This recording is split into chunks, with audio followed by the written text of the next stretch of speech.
Assalamualaikum warahmatullahi wabarakatuh. Hello, my students. How's life today? Well, I hope you are all healthy and happy.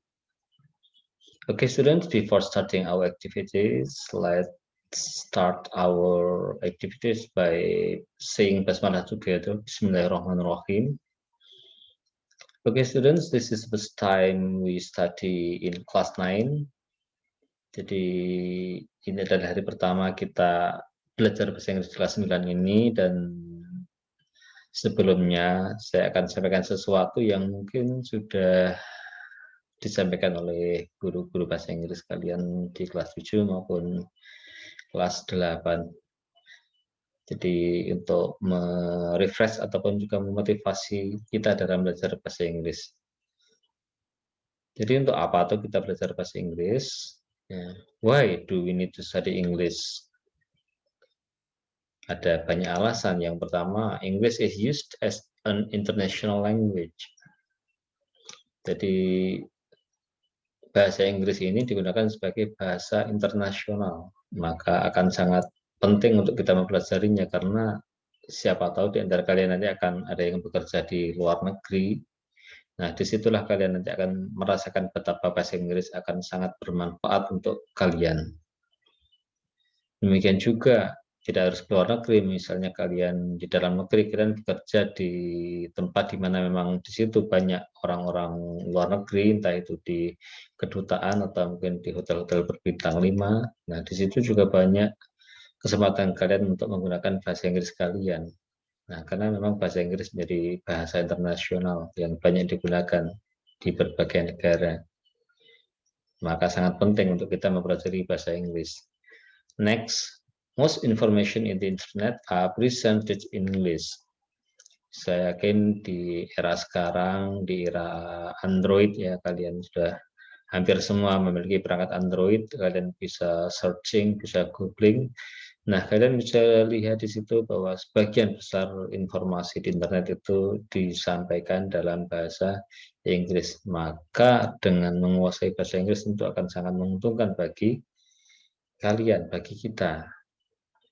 Next, Indonesia has many tourist resorts that are visited by a lot of foreign tourists. Jadi Indonesia banyak memiliki objek-objek wisata di Jawa Tengah, di Bali, di Yogyakarta, dan di berbagai pulau di Indonesia banyak objek-objek yang banyak dikunjungi oleh turis-turis dari luar negeri. Nah, kita sebagai tuan rumah tentu harus bisa menyambut mereka dengan bahasa yang mereka kuasai tentunya, yaitu bahasa Inggris. Kita harus menjadi tuan rumah yang baik. Maka dengan menguasai bahasa Inggris yang fasih, akan memudahkan bagi kita untuk memberikan pelayanan yang sebaik-baiknya bagi mereka para wisatawan dari mancanegara atau dari luar negeri. Number 4, many labels of medicine or manuals of equipment are printed in English. Jadi di era pasar bebas ini banyak produk yang masuk ke dalam negeri kita, sehingga banyak produk-produk misalnya obat ya yang di situ labelnya itu hanya berbahasa Inggris saja. Ya, walaupun kebanyakan ada lebih dari satu bahasa, tapi misalnya itu hanya berbahasa Inggris saja. Atau juga petunjuk-petunjuk dari peralatan-peralatan baik itu elektronik maupun peralatan yang lain, itu juga banyak yang manualnya itu tidak ada bahasa Indonesianya, tapi hanya bahasa Inggris atau mungkin dengan bahasa Jepang atau bahasa Cina. Nah, disitulah kita sangat penting menguasai bahasa Inggris agar kita bisa menggunakan obat itu dengan benar.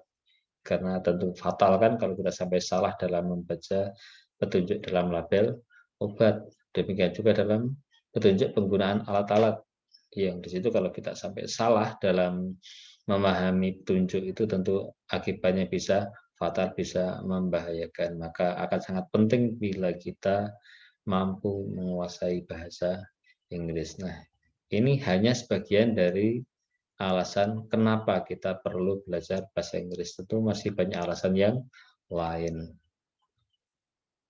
Nah, sekarang apa yang kita perlukan? What do we need to study in English? Ya, what do we need to study English? Jadi apa saja tuh yang kita butuhkan? Nah, ini beberapa di antaranya adalah yang pertama, ini harus punya self confidence. Self confidence ini harus kita miliki agar kita apa ya? Kalian tahu kan self confidence artinya apa? Yaitu rasa percaya diri. Dalam hal apapun, kalau kita punya rasa percaya diri yang tinggi, maka kemungkinan untuk kita bisa meraih itu akan sangat besar.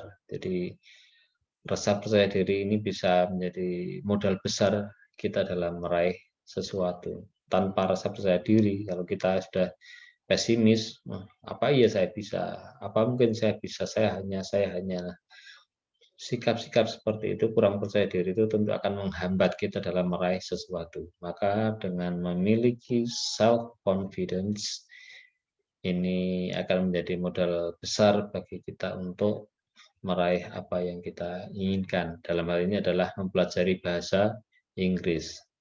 Next, lots of practice. Ya, jadi banyak praktek ini akan menjadi salah satu kunci dalam kita mempelajari bahasa Inggris. Kalau kita hanya teori terus tanpa praktek tentu juga akan kurang maksimal hasilnya.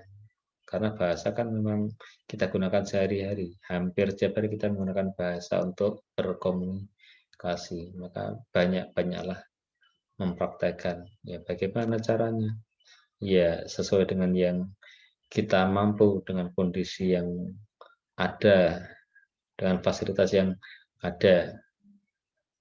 Ya, misalnya dalam masa pandemi ini kita mungkin tidak bisa banyak keluar, ya kita manfaatkan apa yang ada, ya. Konsistensi ini kita harus konsisten dalam bahasa Jawanya, ya kalau kalian tahu bahasa Jawa itu ajek, ya konsisten. Misalnya eh, dalam sehari saya belajar 8 jam bahasa Inggris, tapi setelah itu seminggu atau mungkin 2 minggu nggak belajar lagi, itu namanya tidak konsisten. Jadi konsisten itu tidak harus banyak, tapi rutin terus menerus, ya continue.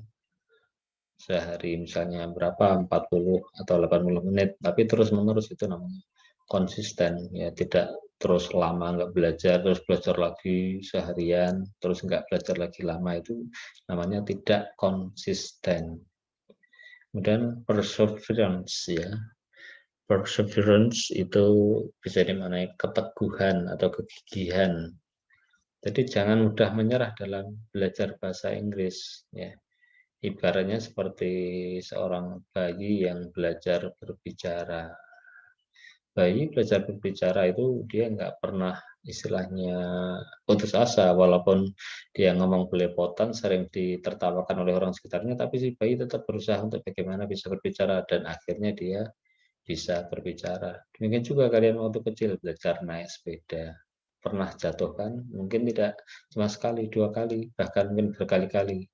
Tapi dengan keteguhan kalian, dengan kegigihan kalian, kalian tidak pantang, kalian tidak apa ini, tidak menyerah, jatuh berkali-kali tetap bangkit, bangkit dan bangkit, akhirnya kalian bisa naik sepeda. Demikian juga belajar bahasa Inggris. Ada kalanya kalian mungkin merasa kesulitan atau mungkin pas tes, ya misalnya di sekolah nilainya kurang, nah itu nggak masalah, mestinya kalian tetap harus bangkit, ya harus cari penyebab kenapa kok nilainya masih kurang bagus. Nah, di situ betul-betul dibutuhkan yang namanya keteguhan atau kegigihan. Nah, dengan 4 modal ini, insya Allah peluang kita untuk meraih atau untuk bisa belajar bahasa Inggris, insya Allah akan terbuka, ya peluang untuk bisa sukses. Tapi tentu ini hanya sebagian, ya masih ada kunci-kunci yang lain, tentu saja yang bersifat spiritual ini jelas harus kita ingat betul, jangan sampai lupa, yaitu berdoa. Tanpa berdoa semua upaya akan menjadi apa ya, sesuatu yang, kalau kita sebagai makhluk Tuhan itu kita akan menjadi orang yang sombong berusaha tanpa berdoa. Maka berdoa juga tentu hal yang sangat penting selain usaha secara lahir. Nah, sekarang how do we study English? gimana toh kita belajar bahasa Inggris, tentu akan banyak sekali teknik, banyak sekali cara untuk kita belajar bahasa Inggris. Nah, di sini beberapa di antaranya yang mungkin bisa kita lakukan, yaitu reading a lot, ya, banyak membaca. Sekarang media banyak sekali, tidak seperti dulu kita hanya terbatas pada buku-buku di perpustakaan saja atau buku teks, tapi sekarang di era digital ini kalian bisa mencari referensi bacaan banyak sekali, ya, tinggal pilih mau yang seperti apa yang sesuai dengan selera kita, mau baca tentang keilmuan, mau tentang cerita-cerita tentang teknologi, ya banyak sekali sesuai dengan minat kita. Kemudian watching English movies, nah kita bisa melihat film-film yang berbahasa Inggris. Untuk tahap pemula, ya ini mungkin ya biasa kita melihat film yang ada, kita masih tergantung dengan terjemahan atau subtitle yang ada di teks, itu tidak masalah, itu kita baru mulai istilahnya, ya kita amati terjemahannya dan kita amati juga apa atau bagaimana aktor atau aktris dalam film itu mengucapkan kalimat-kalimat tersebut. Nah, di situ kita bisa menambah vocab dari kita menonton film-film berbahasa Inggris itu dengan yang ada terjemahannya atau subtitlenya. Kemudian listening and singing English songs. Ya, kita tentu banyak yang senang menyanyi. Nah, di situ kita bisa mencari lagu-lagu berbahasa Inggris yang seperti nonton film tadi, mendengarkan musik juga kita bisa dengan membuka atau melihat teksnya dulu. Kita melihat teksnya sambil kita mendengarkan, kita lihat bagaimana kalimat-kalimat tersebut diucapkan. Nah, di situ kita akan terbiasa mendengar ucapan-ucapan bahasa Inggris dari penutur aslinya. Nah, kalau kita sudah sering mendengar, nah kita juga berusaha untuk mampu atau bisa menyanyikan lagu-lagu bahasa Inggris tersebut. Nah, kita tentu saja berawal dari lagu-lagu yang simple, lagu-lagu yang mungkin belum terlalu kompleks kalimatnya. Baru nanti kalau itu sudah bisa, kita bisa cari lagu-lagu yang mungkin yang lebih kompleks kalimatnya. Next, communicating in English, ya, berkomunikasi dalam bahasa Inggris. Nah, seperti kita ketahui di masa pandemi ini kita memang tidak bisa leluasa keluar, ya, maka kita memanfaatkan apa yang bisa kita lakukan, yaitu komunikasi melalui media sosial. Nah, di sini kita bisa masuk ke grup-grup yang memang di situ orang menggunakan bahasa Inggris, atau kita kadang kalau dengan teman kadang kita sungkan, ya, mestinya kita tidak perlu sungkan, kita coba menyapa atau mungkin menanyakan sesuatu dengan bahasa Inggris, ya, terutama saat pembelajaran bahasa Inggris. You can use English when you communicate using WhatsApp or using Messenger. Try to use English, ya, cobalah untuk menggunakan bahasa Inggris, tidak usah sungkan, tidak usah takut dikatakan sok. Kalau kita dikatakan sok sama teman terus kita down, nah ini mestinya nggak harus seperti itu, ya. Anggap saja itu sebagai pemacu untuk kita, dibilang gaya atau dibilang sok itu nggak masalah. Abaikan saja, itu hanya ibaratnya angin yang apabila kita seperti layang-layang, ya, kalau angin itu kena layang-layang dan kuat menahan, maka layang-layang akan makin tinggi. Demikian juga ketika kita banyak dicerca, mungkin diolok-olok, tapi kita kuat, insya Allah kita akan makin meningkat, ya, makin mentalnya makin kuat dalam melakukan sesuatu atau dalam upaya meraih sesuatu. Baik, nah sekarang kita ini hari pertama di awal tahun pelajaran baru 2021-2022. Tentu saja setiap awal tahun kalian akan mendapatkan beberapa informasi awal, yaitu yang pertama KKM, yang kedua materi pembelajaran, yang ketiga adalah rancangan penilaian. Untuk KKM ini seperti di kelas 7 dan 8 masih sama, yaitu 75 ya, 75. Baik keterampilan maupun pengetahuan, ya, pengetahuan maupun keterampilan itu minimalnya adalah 75. Kemudian materi pembelajaran di semester Gasal ini yang pertama congratulating and hope, kemudian purpose of doing something, dan agreement or disagreement, ya.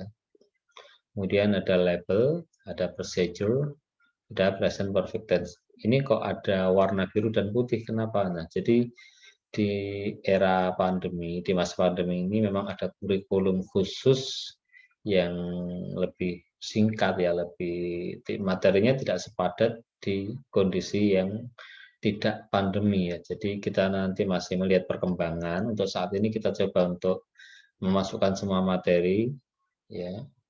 Namun dengan penekanan pada yang dicetak biru ini, yaitu congratulating and hope, kemudian procedure ini semester 1, masih ditambah lagi yang semester 2 naratif. Ini nanti naratif kalau kita mengikuti atau menggunakan kurikulum masa pandemi atau silabus masa pandemi itu, nanti naratif ini akan masuk di semester 1. Jadi semester 1 nanti akan ada 3, ya, akan ada 3 materi, yaitu congratulating and hope, procedure, dan naratif. Kemudian yang report ini nanti masuk semester genap, ya. Kemudian ada ini advertisement passive voice, ini juga nanti kita menunggu perkembangan pandemi ini, apakah nanti pembelajaran tatap muka bisa dimulai. Kalau pembelajaran tatap muka dimulai dalam waktu yang tidak terlalu lama lagi, mungkin kita akan menggunakan kurikulum reguler yang mana semua materi akan diajarkan ini. Jadi yang tercetak putih ini maupun yang tercetak biru ini nanti semua akan kita pelajari kalau memang sudah pembelajaran tatap muka. Tapi kalau masih pandemi, mungkin kita masih fokus pada yang ini, yang dicetak biru ini, ya. Di mana materi yang semester 1 ini ada 3, congratulating and hope, procedure, dan naratif. Sedangkan report dan song ini akan kita pelajari di semester genap nanti. Kemudian untuk rancangan penilaian seperti di kelas-kelas sebelumnya, pengetahuan dan keterampilan, nanti ada penilaian dan tugas harian, ya, penilaian dan tugas harian ini setiap seminggu sekali. Setelah selesai pembelajaran akan ada sedikit tugas, ya, baik itu tulis maupun lisan. Kemudian ada penilaian tengah semester yang kemungkinan nanti bulan September yang semester Gasal ini. Kemudian ada penilaian akhir semester ini insya Allah di bulan Desember nanti.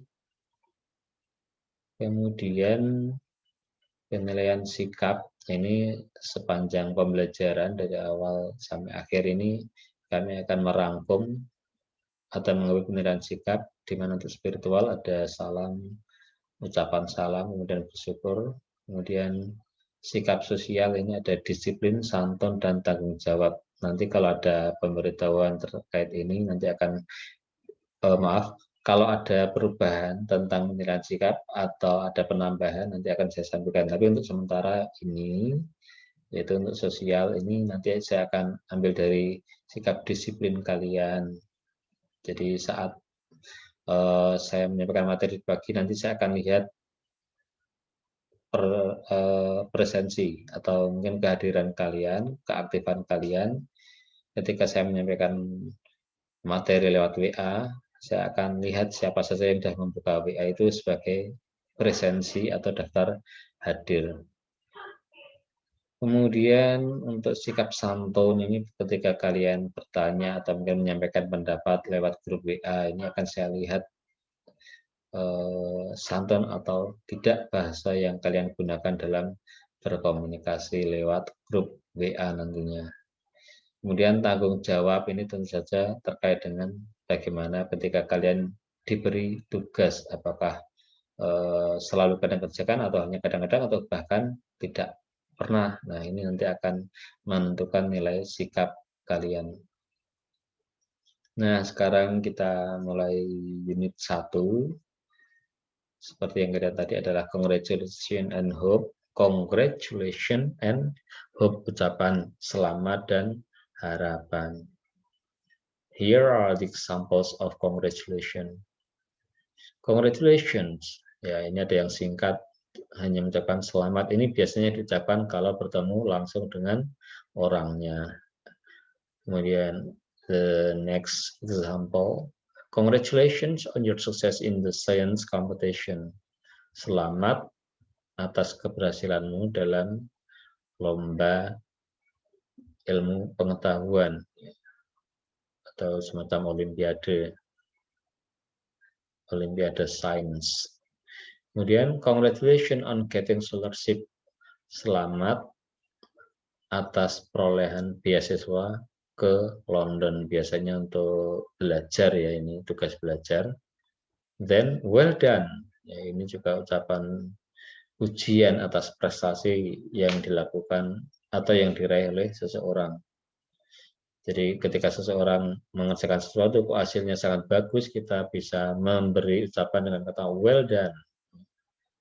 Good job. Nah, sama ya, well done, good job. Ini pujian yang kita sampaikan ketika orang selesai melakukan sesuatu dengan sangat bagus. I congratulate you on bla bla bla. Ini bisa diisi bermacam-macam atas keberhasilan seseorang. Ini biasanya kalimat ini diucapkan dalam suasana yang formal atau resmi ya.